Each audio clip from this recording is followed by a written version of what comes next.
Hello everyone, welcome back. Today we're going to have a fun discussion about 1911 durability versus Glock 17 durability. And this is not going to be an emotional discussion. This is going to be a discussion based on facts, on my experience with these two guns. Okay, this Glock 17 that I have here, this one originally went, with all original factory parts, it went 75,000 rounds before anything broke on it. Okay, and the thing that broke was the trigger spring, that little spring in the back. You can see it when you open up the slide. That broke. Since it had 75,000 rounds on it, I decided rather than try and fix it myself, I sent it out to Glock. They fixed the thing that broke, and then they did fix a bunch of other parts on it. They did, however, send it back with the same barrel and said that it was fine. So now after that, it went another 20,000 rounds. Okay, so now it's up to 90,000 rounds. So at the point that it got up to about 85,000 rounds, the trigger spring, that same little piece in the back, broke again. That time I just fixed it myself. So the trigger spring is definitely the area of vulnerability for the Glock. Okay, I've had two things break on it, and that was the thing. The first time it went 75,000 rounds. The second time it went another 20,000 rounds. And since I fixed it, I've got more mileage on it. So this gun's up to about 90,000 rounds now, still on its original barrel. Now you might say, how much accuracy has the barrel lost? I mean, yes, it has lost some accuracy. At around 70,000 rounds, I put this in a micro Ronnie. It's basically a shoe, but kind of turns this handgun into a into a short barrel rifle.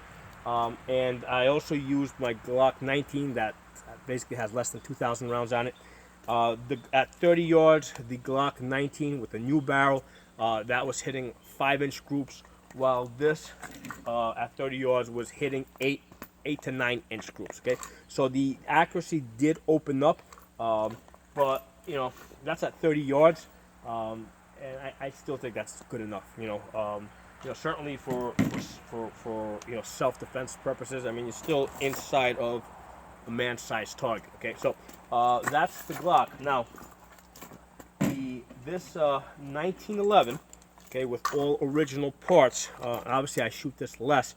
I had not had any problems until about a month ago, and what happened is the barrel bushing broke over here. Okay, that little piece right there, the barrel bushing broke. And this gun was at about 15,000 rounds. Okay, so it took 15,000 rounds to break this gun. Okay, now let's talk about the ammo that I was using. For both of these guns, for almost all of their life, I was using steel case Tula or aluminum case. Okay, this year, because of the ammo shortages, I haven't been able to find the steel case and the ammo case as much, so I have been using brass, which often tends to be a little bit more powerful. And I think that that's the reason why this gun broke. I think that's the thing that broke this gun, because I had been doing all these rounds with the with the Tula, which is a little bit less powerful, and then all of a sudden this year I switched over to brass because that's all I could find, and lo and behold, I get a break. I think that's the same deal with the Glock 17. For the first 75,000 rounds, I was shooting all steel case and aluminum case. This, and it went 75,000 rounds. This year, I'm shooting a lot of brass, and all of a sudden, instead of going, it went another 20,000 rounds before it broke. Okay, so contrary to what a lot of people think, that the steel case shortens the life of the gun, I actually think I'm seeing that it lengthens the life of the gun because it's just less powerful. It beats the gun up less. Okay, so I mean, that's just facts. That's what I saw. Now, this gun did have a bunch of parts that needed to be replaced. Glock did send me a list. If you look up, I did a video. Glock 17 comes back from repair after 75,000 rounds. You'll find that video. I detailed all the parts that they switched out. Okay, but when I inspected this gun, right, I could not visibly see any wear on the gun. It still has the original slide on it. Okay, it still has the original barrel on it. Okay, so as I look at these two things, okay, I cannot see, other than a little bit of discoloration, I cannot see any wear on this. And when I look at the slide, other than a little discoloration, I cannot see any significant wear on this slide. Okay, put this back together. Now what we're going to do is we're going to compare that to the Glock, to the 1911. Okay, so there was really no noticeable wear on this gun. Okay, now with the 1911, after I opened it up, I took a closer look at it after it broke. Let me take this gun apart. By the way, when the barrel bushing broke, the recoil spring and the cap on the end of the spring went flying somewhere out there. I have not been able to find it. I was going to try and fix it myself, so I said, okay, great. All I gotta do is order. Initially, I thought all that I needed was a barrel bushing, right? So I went and I got this. I ordered this Wilson barrel bushing. Okay, a spring and a cap.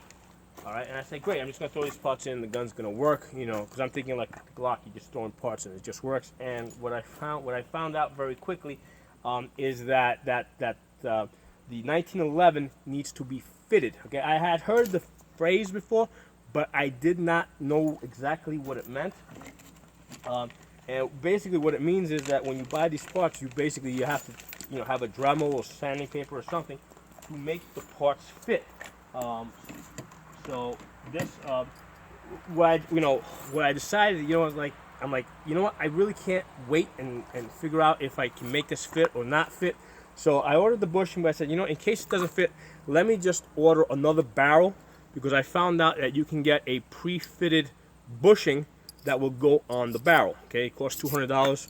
I said, right now, I've been pretty busy, traveling around, training new shooters. I really don't care that much if I spend the extra $200, and plus whatever I spent on the other parts.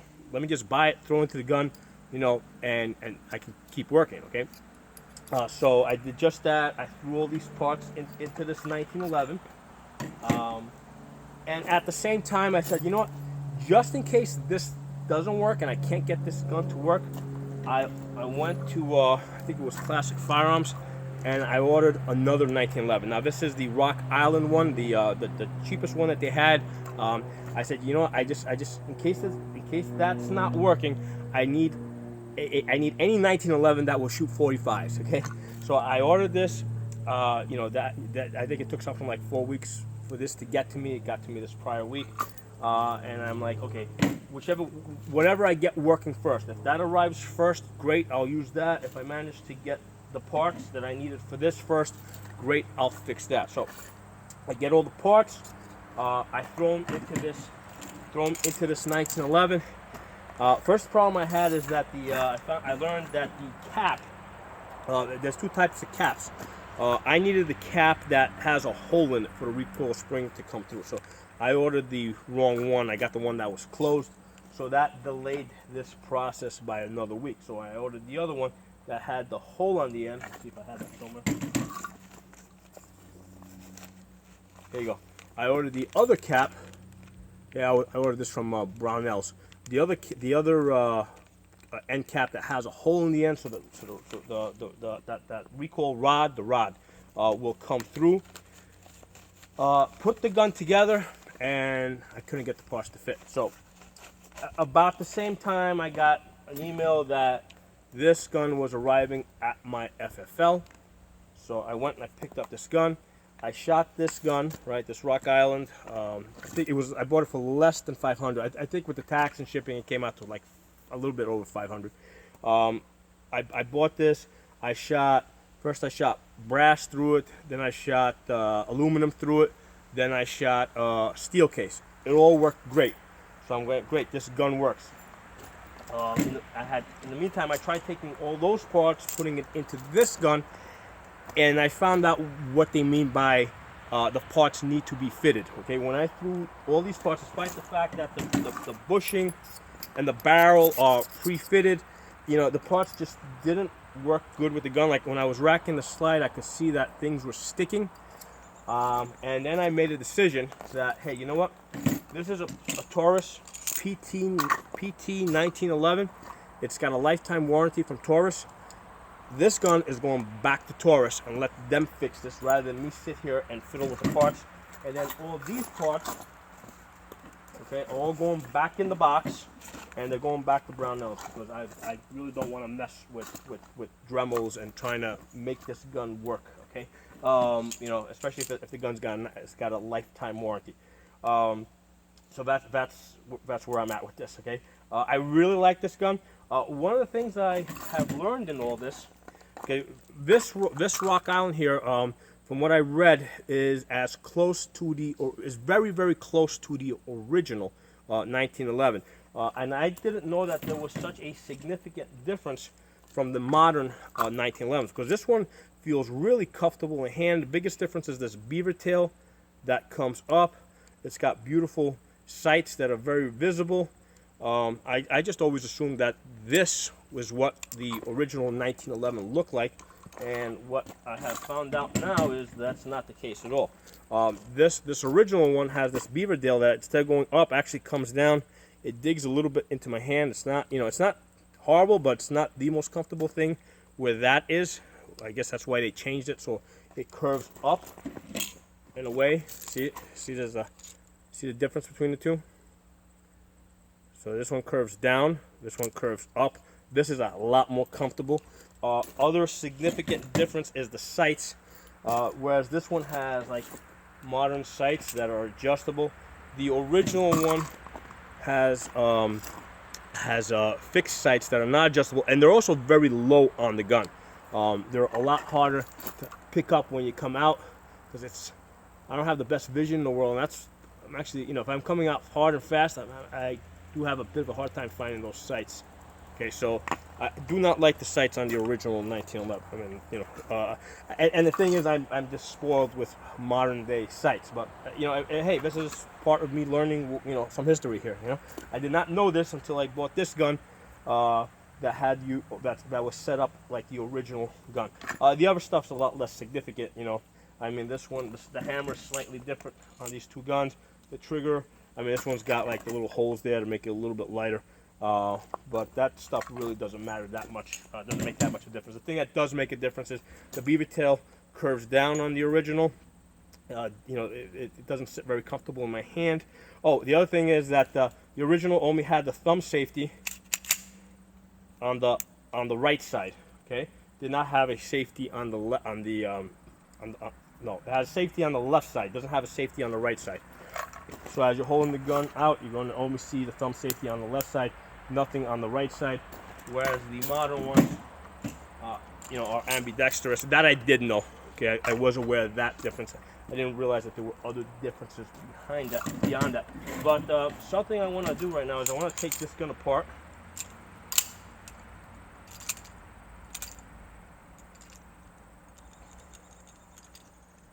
See if I can get the support. There we go. That's out.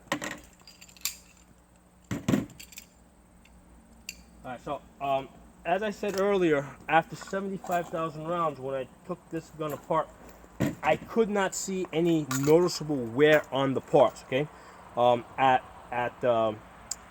15,000 rounds with this 1911, I can see that the back of the recoil rod is very worn in. I can see there's a lot of wear over there. Right, you can see how right there it's worn in.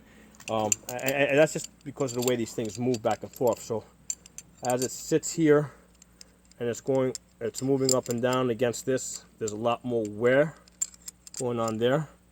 I can see that safety plunger is pretty worn in. But the most significant thing is the barrel bushing.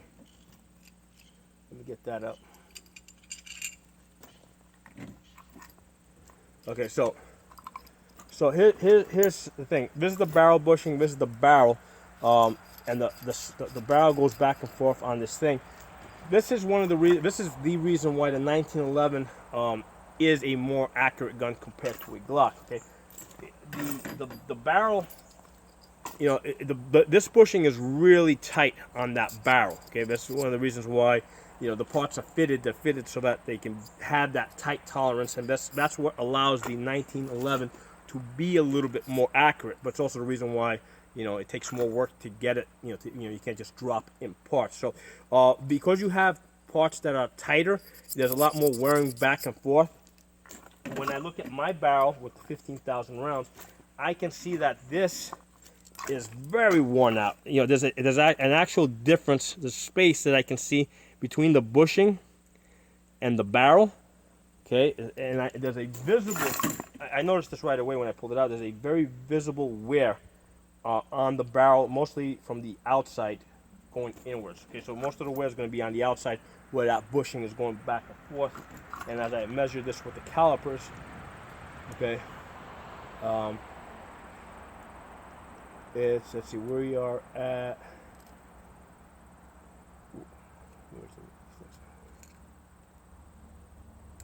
there it goes. Okay, so we are at 0.6. Let me get the new one out.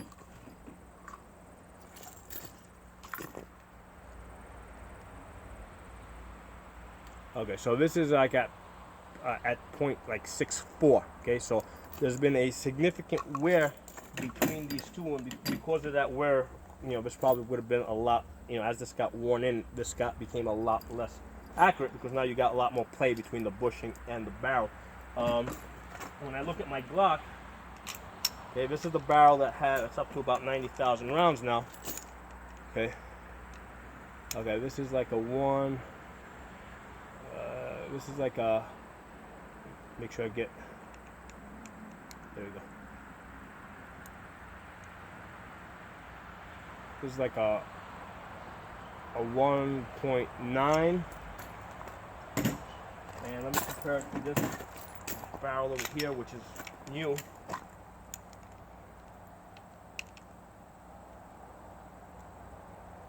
So this one's at a 1.10. So there's a little bit of wear on this, but it's only by like that's a 0.1. Okay, whereas that's over a lot more rounds. Like I said, this barrel is up to 90,000 rounds. That's showing a lot more wear than this barrel over here, which only has 15,000 rounds on it.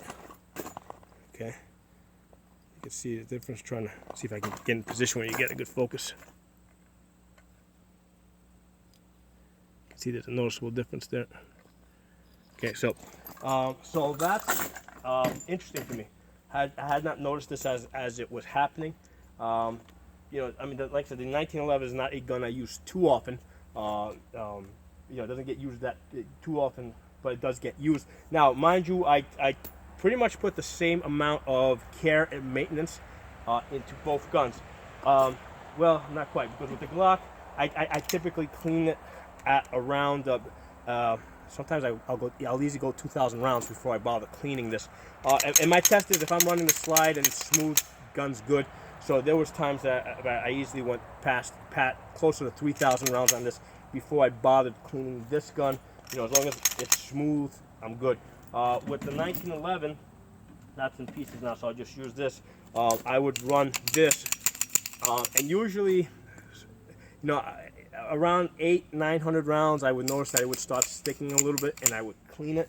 But yeah, I mean, I guess sometimes I went past 1,000 rounds. So you know, I didn't give a whole lot of maintenance to either gun. So to that extent, I'm keeping them kind of even. But the 1911 definitely got cleaned more often than the Glock. Okay, so you know, just some interesting facts. I'm not trying to say that I love Glocks and I hate 1911s or vice versa. It's just, this is my experience with these guns. I broke both guns. Okay, both guns I have broken. It just originally took 75,000 rounds before I broke the Glock.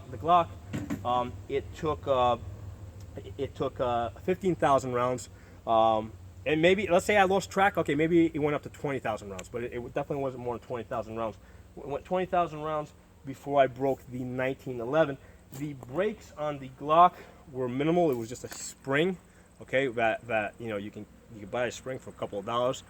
So with that little trigger spring in the back. Whereas the thing that broke on the 1911 was the bushing, which I'm finding out is a really big deal, because you know the bushing and the barrel need to be fitted together. All right, and then you buy a brand new one. Let's say that's already pre-fitted, and now you're trying to get that into the gun, and then this needs to be fitted into the gun as well. So it's definitely a lot more of a headache to fix a 1911. You know, once you get a major part that breaks, you know, obviously something other than just changing a recoil spring or something. So that's my experience. And like I said, I own 1911s. Before I only had one, now I have two. And my conclusion is that, you know what, warranties really make a big difference to me. Because, and I'm glad I'm glad that the Taurus has the lifetime warranty, because, you know, all these parts that I bought are going, you know, they're going back to the company that I bought them from, and I'm just going to let Taurus fix it. That ended up being the quicker, faster solution than me trying to, sending the gun back and buying another one is a lot easier than me trying to get all these parts to fit together. And then what happens if I Dremel too much, or I don't, you know, I go too far, and now I just got parts that I messed up. So this is I'm finding out that it is a major job to do, you know, to fix a 1911. Okay, whereas with the Glock, you know, you can pretty much build them on your own. I mean, you know, you get the parts, you just drop them in. But the 1911 is a little bit more accurate, and I found out why through this process. It's a little bit more accurate because of that barrel bushing of the, you know, because it's so tight. You know, that barrel doesn't move around too much as it's going back and forth. Whereas with the Glock, there's a little bit more play and Glock-like guns. Okay, so if you guys like this video, give it a thumbs up, share it. Any comments, please put them into the comment section. If you're not a member, subscribe. I'll see you guys next time.